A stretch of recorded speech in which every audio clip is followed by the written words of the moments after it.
ไม่รู้ดีนี่ครับปลายนะครับที่ยันนี่กำลังขึ้นต้นใหม่ครับมาครับทุกคนโอ้ยบุ้ม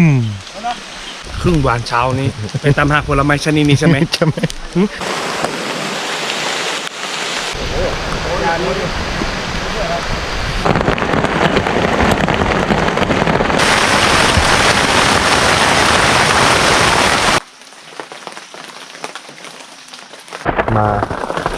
มาทุบกันครับไม่มีโครกนะครับกันห่อไอ้ปลาดุกของเรานะครับเราจะมาปิ้งเราจะมาปิ้งก็กองไฟซะหน่อยนะพี่ใช่แต่ว่าฝนตกก็เลยไม่ได้อร่อย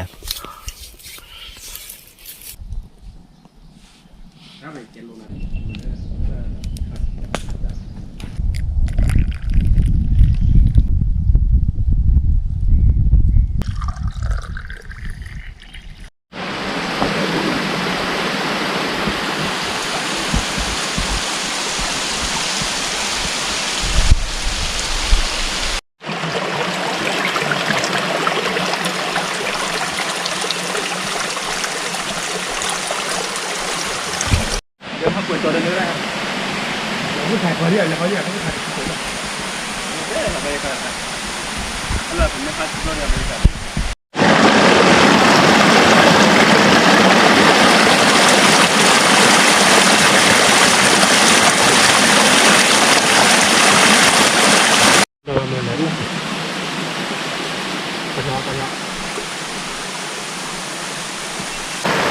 ครับสวัสดีครับมาพบกับผมอีกแล้วนะครับดาวไลฟ์สไตล์วันนี้ผมก็ได้เข้ามาในป่านะครับผมก็ไม่ได้มาคนเดียวครับผมมากับพี่ยาอันนี้พาเดินเขาครับสวัสดีครับแล้วก็พี่ Happy Friday Channel ครับผมสวัสดีครับคนนี้ครับมีใครรู้จักไหมครับสวัสดีครับผมเดอะเชฟวอบินครับครับผมเราทั้ง4คนจะร่วมเดินทางในทริปนี้นะครับวันนี้เราก็ไม่ได้มาทำอะไรพี่หาผลไม้แล้วก็กลับไปนอนที่ศาลเขาที่ผมไปทำที่พักไว้ครับผมอ๋อห่างไกลจากที่นี่ไหมครับพี่ศาลเขานะน่าจะประมาณ3 กิโลครับ3 กิโลใช่ไหมต้องขึ้นดอยใช่ไหมขึ้นดอยครับโอ้โหก็รอติดตามรับชมไปพร้อมๆกันเลยครับทุกคนโอเคครับเดี๋ยวเราก็จะเดินทางต่อนะครับหาผลไม้ก่อนใช่ตอนนี้คือหาผลไม้ก่อนนะครับยังหาผลไม้ไม่เจอเลยครับโอเคนะครับโอเคไป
ครับทุกคนตอนนี้เราจะ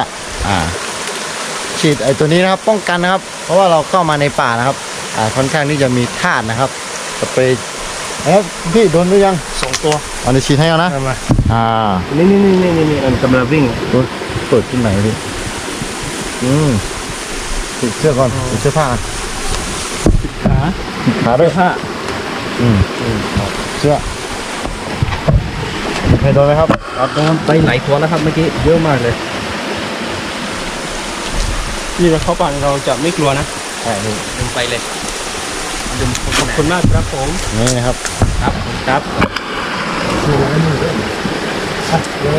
ไปครับเกิดเสียงอะไรก็จะทำกิจกรรมเลยเราจะไม่จุงเมื่อยอย่าดู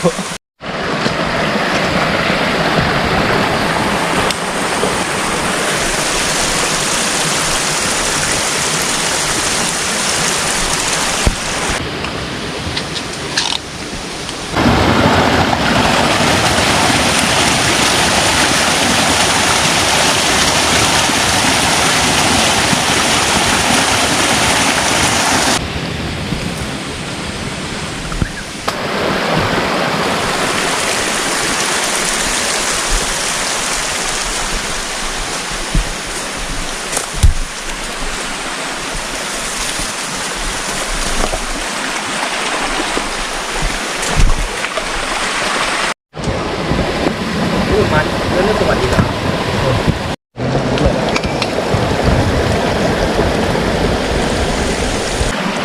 ครับพี่เพื่อนๆทุกคนครับป่าที่นี่ค่อนข้างที่จะอุดมสมบูรณ์นะครับ แต่เราต้องระวังทาสนะครับทาสเยอะมากๆแล้วทุกคน ตอนนี้เรากำลังจะไปตามหาผลไม้ป่านะครับ ผมไม่เคยเห็นหน้าตามเลยครับว่าเป็นยังไง แล้วก็คืนนี้เราจะนอนที่สันเขานะครับ เราก็จะต้องเดินอีกค่อนข้างที่จะไกลนะครับ ก็มาดูกันนะครับว่าเราจะกลับไปถึงที่นู่นกี่โมงครับ เพราะว่าตอนนี้ก็มืดนะครับ ไม่รู้ว่าฝนจะตกหรือเปล่าครับตอนนี้ครับทุกคนเดี๋ยวยังไงก็ฝากติดตามไปพร้อมๆกันเลยนะครับ ว่าจะมีอะไรเกิดขึ้นกับเราทั้ง4คนครับ ก็รอติดตามรับชมได้เลยครับทุกคนโอเคครับ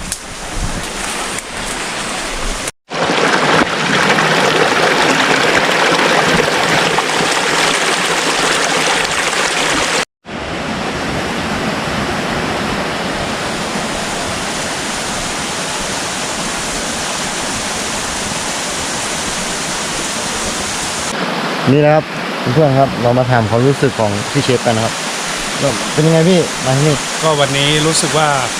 ตื่นเต้นแล้วก็ได้บรรยากาศใหม่ที่หนึ่งนะในการเข้าป่าครับ ใช่ครับอันนี้เราก็มาเจอผลไม้นะครับอันนี้คือนี่ครับผลไม้ของต้นพวกนี้นะครับทุกคน ใช่ครับ นี่นะครับเดี๋ยวให้พี่เชฟกินครับนี่แค่ไหนครับพี่ อันนี้มันกินอร่อยนะ ใช่อร่อย มันดีหรือเปล่าไม่รู้ ดีนี่ครับแต่เม็ดค่อนข้างที่จะเยอะครับครับทุกคนตอนนี้ฝนก็กำลัง ตกแล้ว ตกปล่อยๆครับเราต้องรีบขึ้นดอยนะครับ ไปเลยไหม ครับไป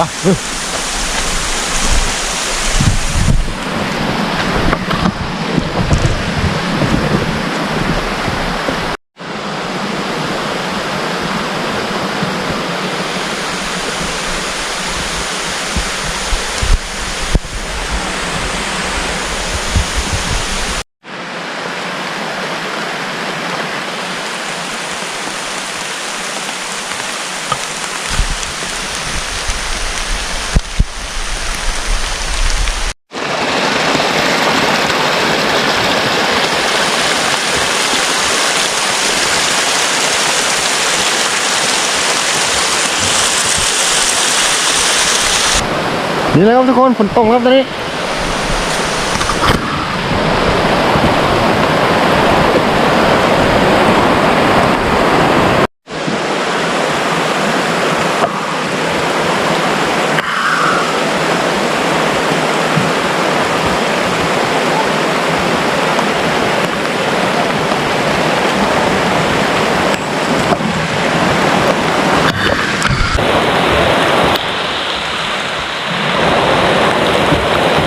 ครับทุกคนตอนนี้ฝนตกหนักนะครับเรามาช่วยพี่แฮปปี้ไฟเดย์ทำด้วยกันครับ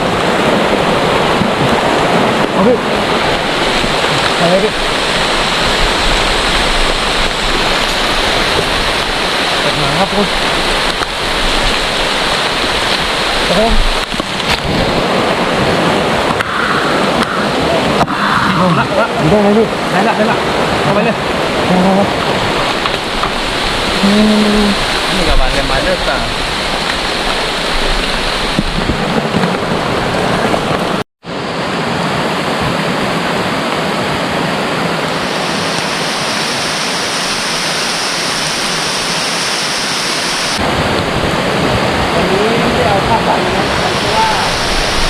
เดี๋ยวมาดูกันนะครับทุกคน พันผมได้100%ครับเลยวันนี้ตอนเช้าก็มีแดดออกนะครับก็เลยไม่รู้ว่าฝนจะตกก็เลยไม่ได้เอาผ้าใบมานะครับ เป็นการพักไอ้คน ก็เลยยังไปไม่ถึงนะทุกคน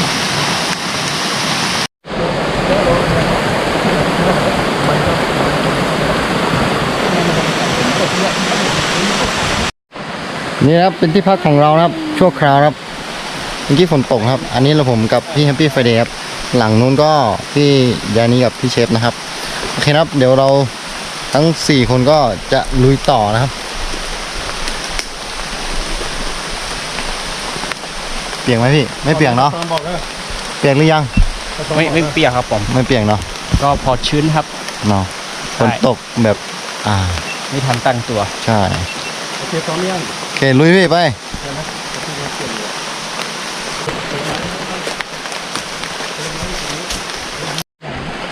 ไหนพี่ผลไม้อยู่ที่ไหน เราไม่มีไหนครับ กินได้ด้วยเหรอพี่ผลไม้เนี่ยเขากินกันเหรอครับ ผลไม้นี่ไงเห็นไหมนี่ไง อ๋อนี่เหรอเขากินกันด้วยเหรอพี่สีส้มๆใช่ไหมรู้นะทุกคนอยู่ตรงโน้นนะครับนี่ครับ ต้นสูงมากเลยนะ เดี๋ยวไปใกล้ๆหน่อย จะให้พี่เชฟขึ้นใช่ไหมเนี่ย เดี๋ยว ได้ครับได้ครับ เดี๋ยวให้เชฟไปคนที่น้ำเดี๋ยวให้เชฟขึ้นเดี๋ยวให้เชฟขึ้นก่อนเลยเนาะ ใช่ ได้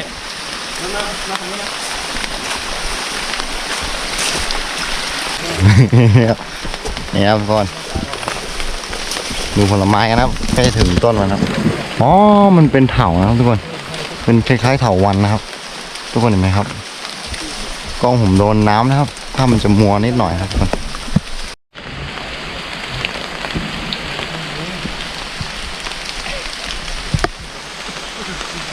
ก็ ใช่จะขึ้นครับ ยานนี้จะขึ้นนะครับ พอดีจะฉลับได้ขึ้นพอดี ใช่ไหม ใช่ครับ คนที่ขึ้น เดี๋ยว ต้องมากิน จะขึ้นให้นะครับ จริงขึ้นต้นไม้ไม่เป็นเขาบังคับให้ขึ้นครับทุกคนเดี๋ยวจะร้องไห้มากเลยอะ แต่ผลไม้ชนิดนี้ผมไม่เคยเห็นนะครั้งแรกของเพิ่งเห็นไปใช่ครับ เดี๋ยวจะลองเอากระเป๋าขึ้นไปด้วยเพราะอาจจะใส่กระเป๋าหรือว่าจะพังลงมา ทำอะไรคุณหรอ ได้หรือเปล่า ได้ไหมถ้าไม่ได้ก็ ไม่เป็นไร ระวังนะพี่ เพราะว่า อันตรายนะครับพี่ยานี่กำลังขึ้นต้นไม้ครับตอนนี้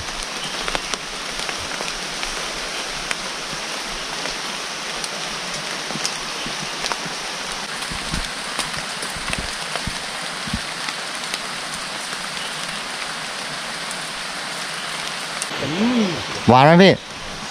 อร่อย อร่อย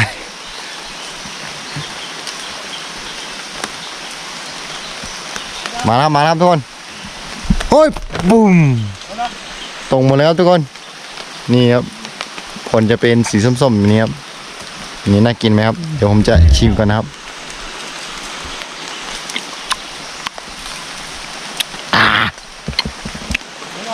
เปรี้ยวมากๆครับทุกคนนี่เลยนะครับทุกคนเราจะมาชิมผลไม้กับพี่เชฟครับให้พี่เชฟสักลูกหนึ่งครับเอาพี่ชิมป่านนะ อั พี่ นนี้ชื่อผลไม้อะไรนะ ภาษากะเหรี่ยงจะเรียกว่าตะฉิจวอนะครับ แต่ผมไม่รู้ว่าภาษาไทยเขาเรียกว่าอะไรนะครับ แต่รสชาติมันจะโอ้โหสุดยอดพี่ลองชิมก่อนกินอันนี้พี่1 2 3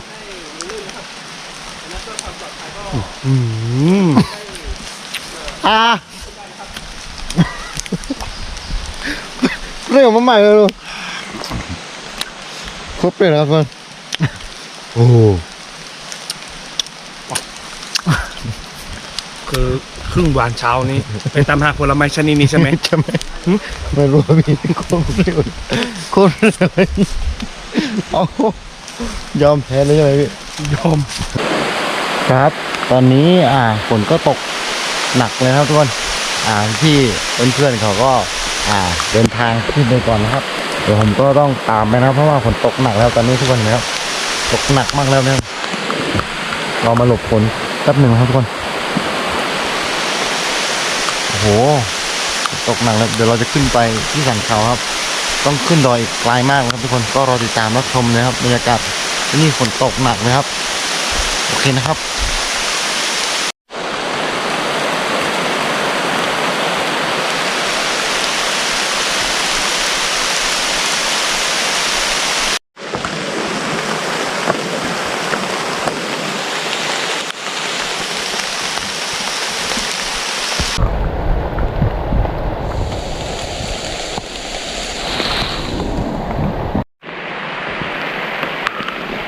นี่ครับทุกคน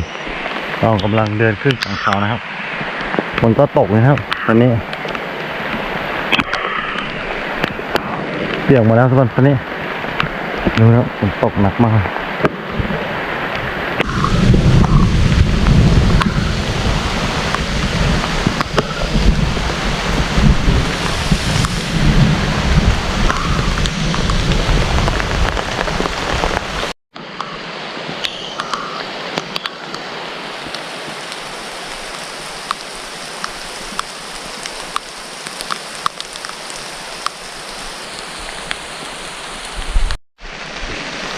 นี่นะครับทุกคนตอนนี้เราก็เดินขึ้นมาถึงสันเขาแล้วครับเปียกหมดนะครับเพราะฝนตกหนักมากเลยครับเมื่อกี้เราเปียกกันทุกคนเลยครับโอ้โหสุดยอดมากตอนนี้เราก็มาถึงกระท่อมของพี่อันนี้นะครับนี่ครับบรรยากาศของกระท่อมก็นี่เลยครับทุกคน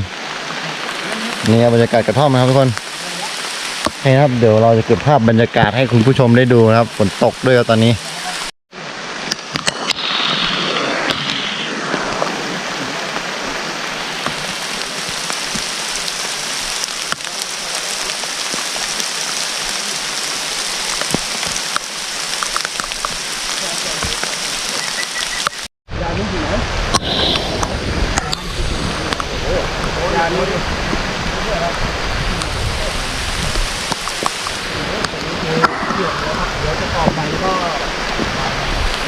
ต้องทำให้เสื้อผ้าแห้งครับ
ไม่หันว่าเลย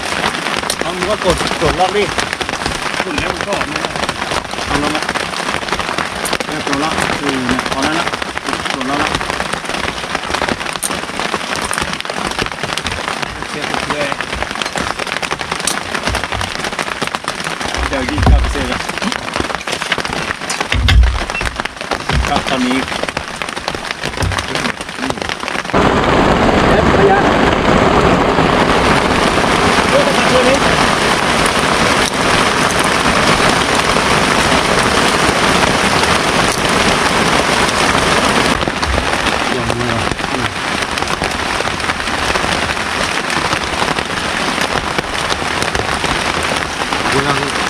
จร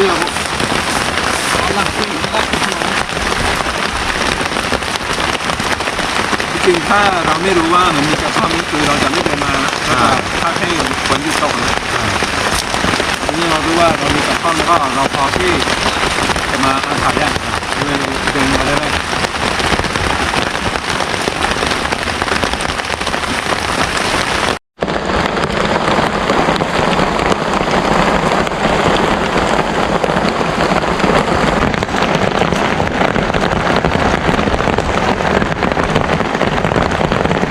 เพื่อนหมด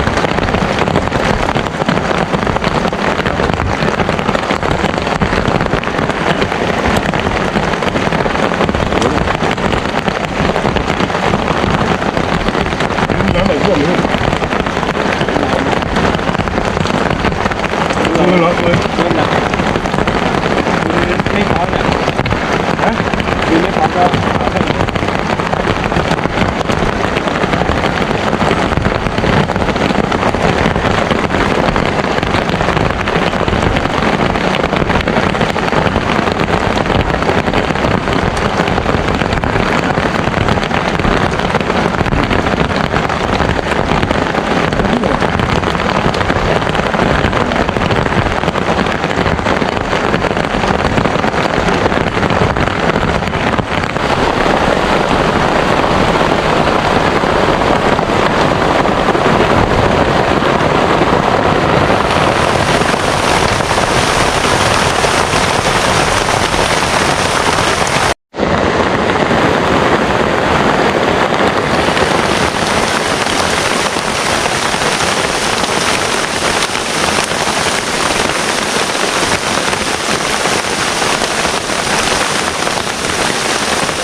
ครับเพื่อนๆครับตอนนี้ฝนก็หยุดตกแล้วนะครับ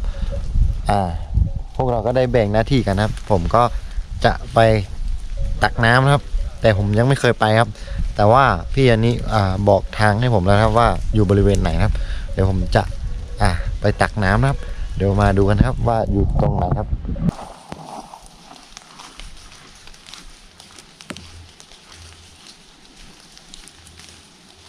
นี่เลยนะครับทุกคนเราก็เดินลงมาถึงข้างล่างครับเดินจากข้างบนนู้นนะเมื่อกี้เราจะมาตักน้ำครับก็ถึงที่หมายครับนี่ครับโอ้ตามหาแทบแย่ครับไม่เคยมานี่ครับน้ำที่พี่อันนี้ให้ผมมาตักน้ำที่นี่เลยนะครับค่อนข้างที่จะใสนะครับน้ำที่นี่โอเคนะครับผมขอตักน้ำก่อนนะครับ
ครับทุกคนตอนนี้ผมก็ตักน้ำเสร็จแล้วครับก็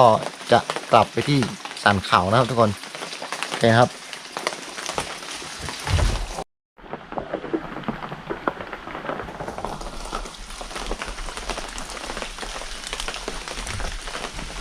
นี่นะครับทุกคนตอนนี้ผมจะมาทำเมนูแอปปลานะครับอันนี้ก็เป็นเครื่องปรุงนะครับทุกคนนี่ครับจะมีหอมแดงพริกกระเทียมขมิ้นข ข่าเกลือตะไคร้นะครับอันนี้ก็คือตะไคร้นะครับเดี๋ยวเราจะมาทุบกันนะครับไม่มีครกนะครับเดี๋ยวจะมาทุบแล้วก็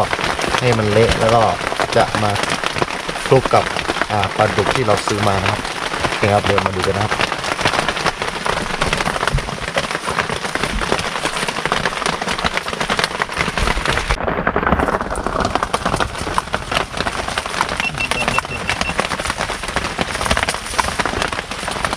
บอล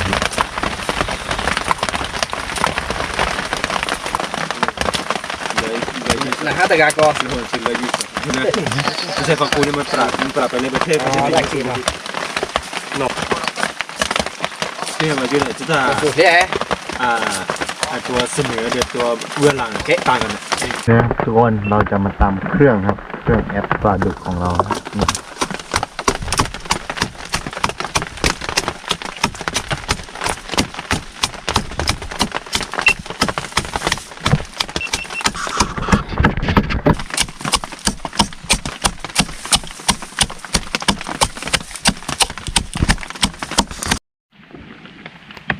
นี่เลยครับทุกคนเราจะมาห่อหมกปลาดุกของเรานะครับเอาหนาๆนะครับโอ้ตกมาก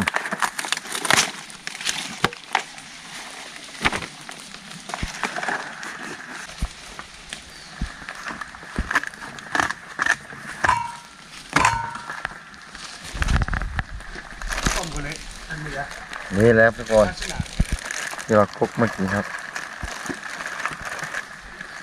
แอปปลาดุกนี่เลยนะครับนี่ทำการห่อแอปปลาดุกของเรานะครับ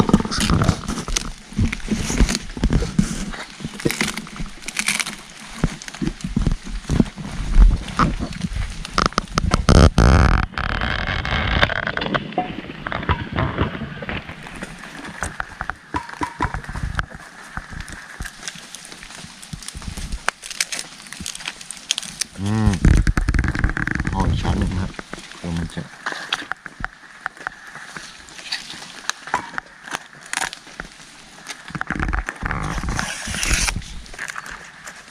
นี่ครับเรียบร้อยนะครับทั้งหมดเลย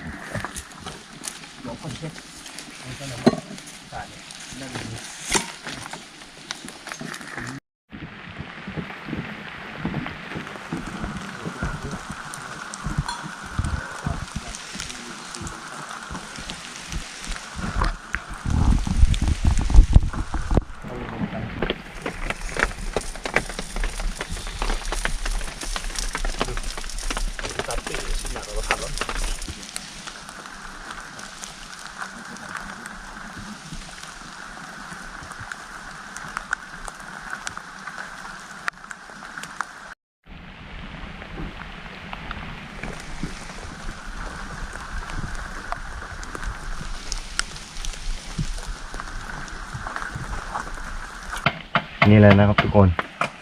เราจะมาปิ้งเดี๋ยวเราจะมาปิ้งแอปปลาดุกนะครับเราจะตั้งไว้ตรงนี้นะ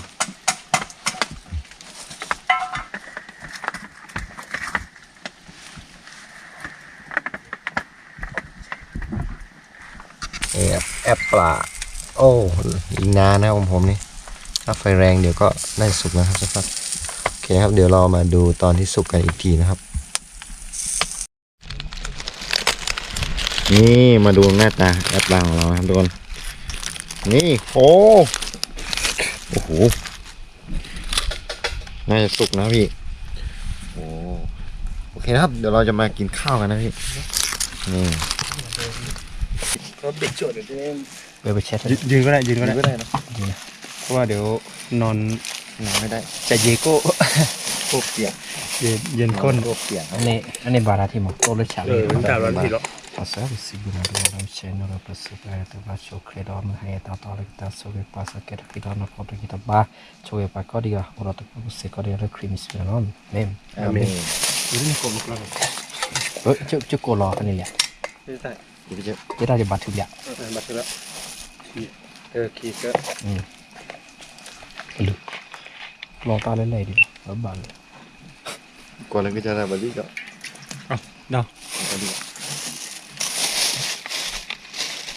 มาครับทุกคนกินข้าวครับ วันนี้พร้อมหน้าพร้อมตาพร้อมหน้าพร้อมตานะ ทุกคนครับมากิน ไส้อั่วทอดใช่ไหมครับ มา ย่างเลย ทุกคนครับมากินไส้อั่วครับผมไส้อั่วย่างครับผม ครับมากินข้าวนะครับทุกคน อร่อยนะอยู่ป่าเนี่ย อืม เยี่ยม เยี่ยม ถ้าฝนไม่ตกนี่เราจะได้กินข้าว อร่อยกว่านี้ใช่ไหม เช้ากว่านี้ ครับใช่ เช้ากว่านี้หน่อย อืม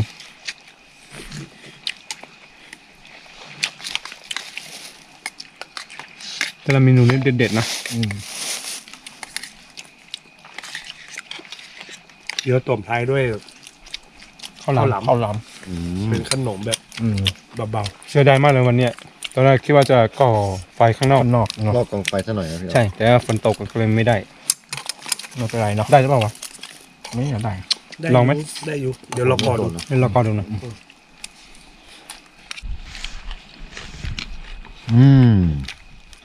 อร่อยครับ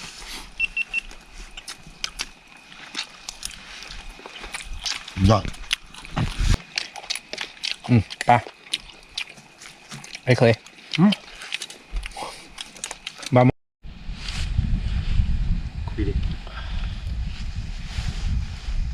เด็กขี้โววินี่ขี้โวอ่ะเมื่อก่อน ทำไมต้องชื่อวอวิดอ่ะ เมื่อก่อนนี่เป็นคนขี้โว ทำไมต้องวอวิดด้วย โวไอ้โววิดนี่ โวอะ เขาตั้งชื่อให้ในเฟซไอ้ตื้อเนี่ย มาชื่อ โวเลิฟในเฟซนะเมื่อก่อนนะชื่อหนึ่งอะอีเมลอะแล้วก็ แสดงว่ามีแฟนแล้วใช่ไหม ไม่ใช่ วอลเลฟนี่ คีโวไง ขี้โมไง โววิดโวเลิฟอย่างเงี้ย ไอโบเขาเรียกว่าไอโบบางคนเรียกว่าไอโบ ขี้คุยเนี่ย ขี้คุย ใช่ไหม ขี้โมใช่ไหม เอาเป็นภาษาอังกฤษง่ายไงวิดเนาะ อืม ก็เลยไม่รู้ว่าจะเอาตัวอะไรต่อก็เลย VO เลยแล้วก็วิดเอาแบบง่ายๆที่เราจำง่าย เดอะเชฟโบวิท เขาก็เดือดเชฟไม่ทีละ อ๋อ แต่หมายถึงว่าอีเมลอะสมัยก่อนอะ อ๋อ โววิดโวเลิฟอย่างเงี้ยก็คือ เราเอาที่แบบ ง่ายๆจำได้ จำง่าย น่าใส่ยังไงลองอ่ะ ใช้เย็นออกทางนี้ตอนนี้ปิดตาเลยมาหาเราเกิดอยู่เลยแต่นี่เลยคือถ่ายแล้วเริ่มหนักกว่าเดิมหรอตัดก่อนทีเดียว อย่าให้มันไหม้นะเดี๋ยวมันจะไม่อร่อยนะ ดู ไปดู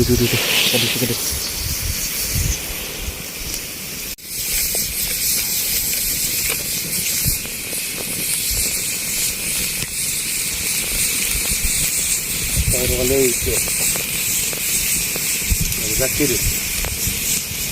ลูกกระสังอาเชื่อได้หน่อยก็ติดลาไปแล้วเชื่อมาเจอกันมึงเรื่องเดี๋ยวก่อไฟมา อร่อยไหมพี่ค่อยๆกินนะเดี๋ยวตีคอไม่มีน้ อร่อยมากเลยเพราะว่า จะไม่หวานเกินแล้วก็ไม่เค็มเกินครับ ำฮะมีเค็มด้วยเหรอ ประมาณ แล้วนี่แล้วข้าวเหนียวเนี่ยมันจะติดกระบอกนะ อร่อย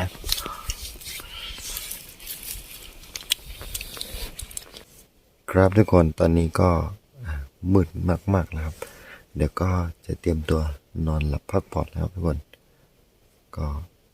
ราตรีสวัสดิ์นะครับทุกคน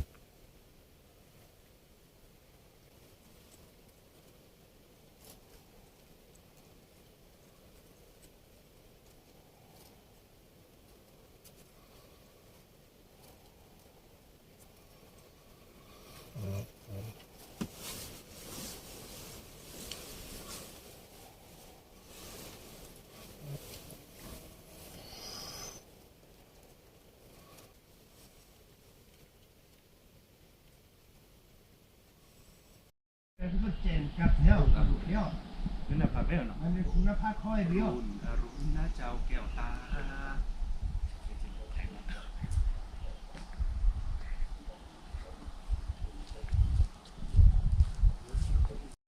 อรุณสวัสดิ์ยามเช้านะครับทุกคนบรรยากาศยามเช้าก็เย็นสบายมากๆครับที่นี่ นี่นะครับทุกคนเดี๋ยวเราจะไปผิงไฟนะครับหนาวมากๆครับพี่เชฟยังไม่ตื่นเลยครับ เช้านี้นะครับพี่เชฟนี่ขี้เกียจตื่นครับบอกว่านี่นะครับทุกคนนี่หนาวมากนะทุกคนระวังกล้องแป๊บนึงว้าย บรรยากาศเย็นๆอย่างนี้มันต้องดื่มนะดื่มวอเตอร์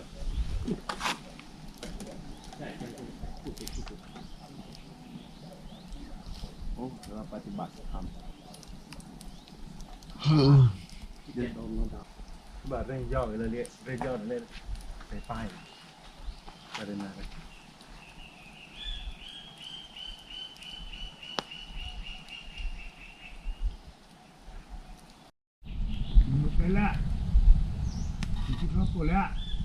ยังมาเลยน้ำร้อนละ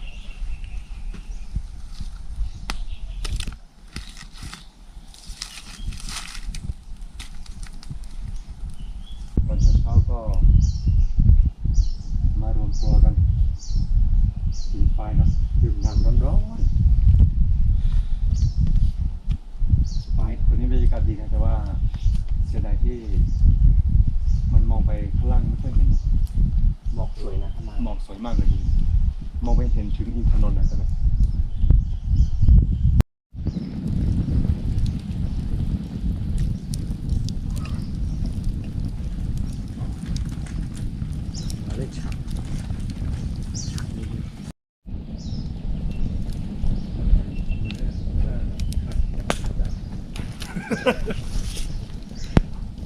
เดี๋ยวนมหรอเอาอะไรมาคัดสิ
ไอ้อ้วนมา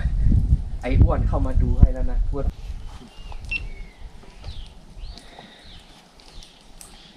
เป็นไงนอนคืนนี้นะสินลงอุ่นไหมไม่ร้อนเลยนะต้องถอดเสื้อแขนยาวออกอ่ะขมดีนะกาแฟขมขนาดเอาน้ำไหมแพลวน้ำมีอยู่เอาน้ำไหมอ่ะครับ thank you ความรักอันดูรู้ใช่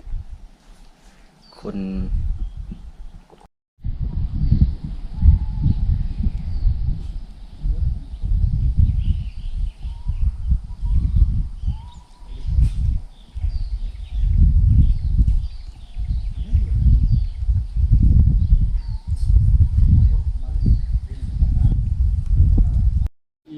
Chúng tôi đã trốn nó giờ này.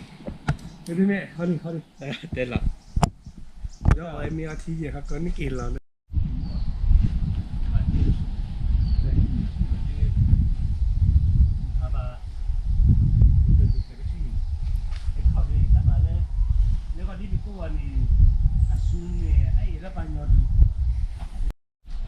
Cái này avec khi này chỉ lệ thọ lò chỉ lệ thọ lò cà phêพี่เนี่ยพูดติดตาทอนแล้วก็จ่ายหรอเซทูเนี่ยนั่นแหละถอยไป